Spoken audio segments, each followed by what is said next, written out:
presentation is prepared by Megan Turner, Lee Swat, and Marta Lipinska for our Health 207 class.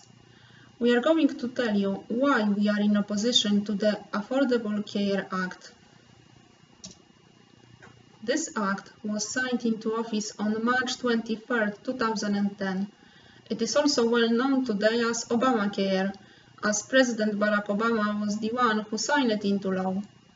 To keep it simple, the ACA's main goal is to give more Americans access to the affordable health care, increase the quality of this care, and reduce the growth in the US healthcare spending.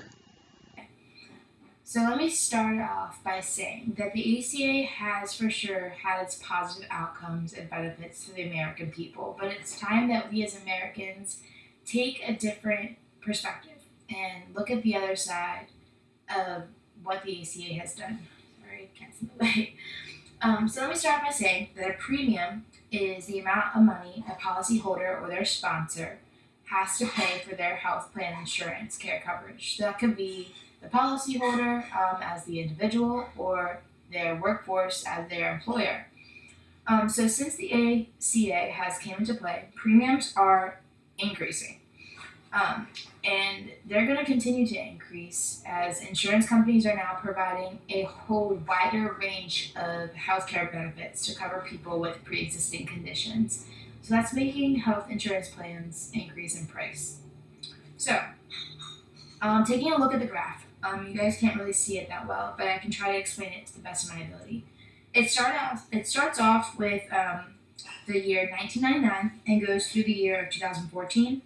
And it shows different work environments. So there's private workers, state and local workers, federal workers. And it also shows right here where the ACA has came into play.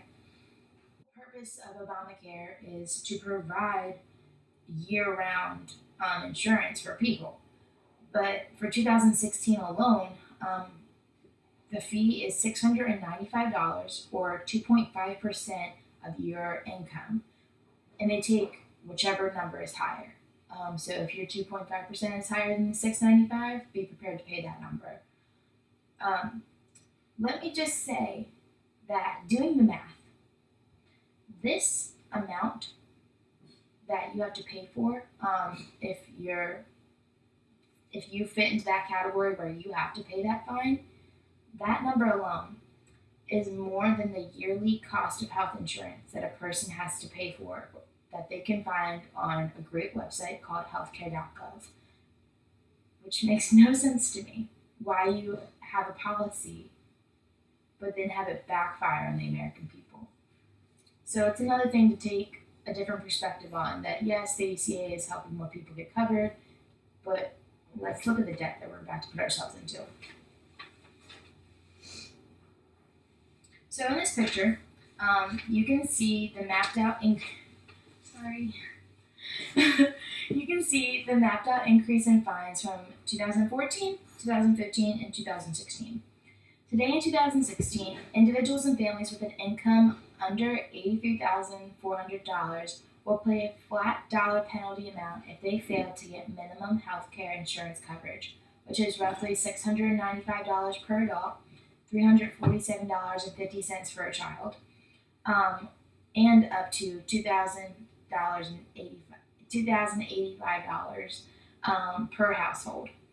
So if your income, combined income, is $83,400, or roughly around that range, then they will pay a penalty equal to 2.5% of their income. And I get these numbers are very hard to grasp, but the bottom line and the bottom point that we in our group are trying to make is that this has only been since from 2014 to 2016. The numbers are insanely high. The increase that I showed in the graph before, if that alone doesn't convince you that things are getting crazy, then I don't know what does. Taxes. Nobody likes them, but they are necessary to raise revenue for government expenditures and other societal purposes as well. Thanks to the Affordable Care Act, taxes are going up.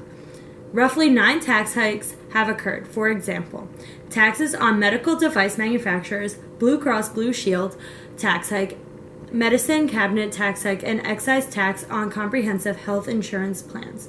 Since 1950, the ACA is one of the top 10 biggest tax increases. The individual mandate says all Americans who can afford health insurance have to obtain health coverage, get exemption, or even pay a fee. This creates an extra complication with regards of filing taxes. Some people who just barely miss the federal poverty level limit 400% are hit the hardest as they don't qualify for assistance. Those who do get cost assistance will need to adjust tax credits on the 8962 premium tax credit form. This creates a huge burden for a vast majority of the American people who are just making it by.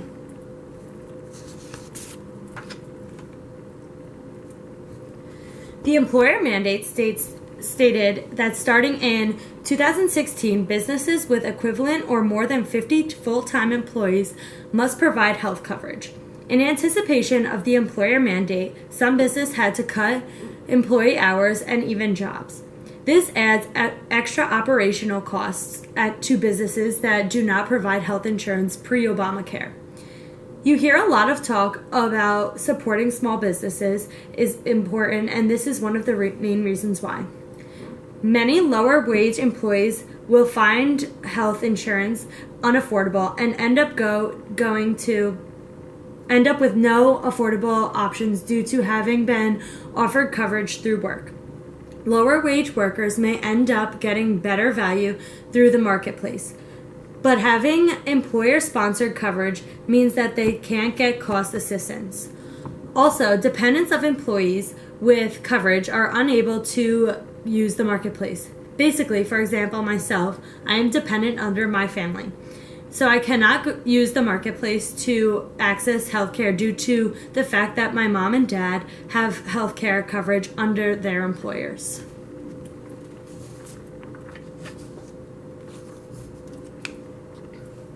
In conclusion, the Affordable Care Act was a great idea, but the results not realistic.